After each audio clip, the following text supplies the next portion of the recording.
The rain falls steadily as the people you love stand around your casket, and the air is filled with a heavy silence that seems to obliterate all sound, overwhelming grief pressing in on everyone present. And your mother is collapsing in herself, tears falling to the ground with the rain. They pour from her eyes in abundance, but they'll never be enough to bring you back. Your father, who's silent but appears about 10 years older than he had 2 days before, his face weathered with grief as he stares at the ground beneath his feet.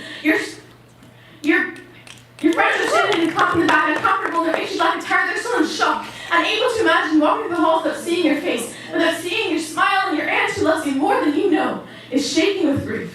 There are so many people at your funeral, each one wondering how you did not know you were loved, and you were so loved, but I guess all you saw was your own pain, and it's too late to go back. I know you've imagined your funeral 1,000 times, wondered who would be there, wondered who would cry, and really you've always believed yourself to be worthless. Have always thought that no one would care if you died. You've treated your body like garbage, cut into it with knives, and now, finally, the sickening soundtrack plays slowly. Slow motion steadies you to gun and presses to the back of your neck, tilting upwards to ensure collateral damage. You're forgetting that your life is not a movie. That you will not get to leave the theater after you stop breathing, after your heart stops beating. Do not pull that trigger, my dear. Killing yourself is permanent. It is forever. You will not get to change your mind when you're wandering through the afterlife, realizing that your pain will gone away eventually, that it'll never be anything more than a memory that will fade in time as the years go by without you.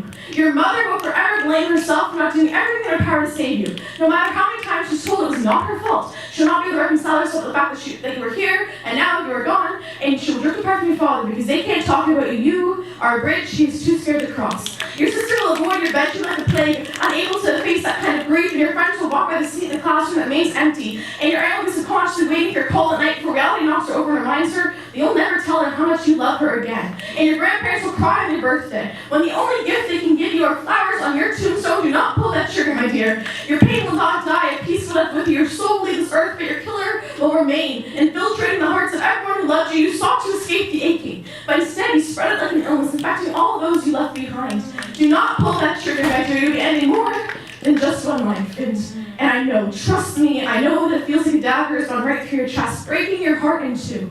And I know that it feels like you'll never smile again. I know that it hurts to laugh, but not as much as it hurts to speak when you're desperate to heave. I know that it's painful to breathe when every cell in your brain is telling you that living feels nothing but pain, which seems to be only losing, no gain. And I know that it tastes like bile when you swallow. I know that tears run down your cheeks when no one is watching. I know that you're hurting. I know what it's like to want to die.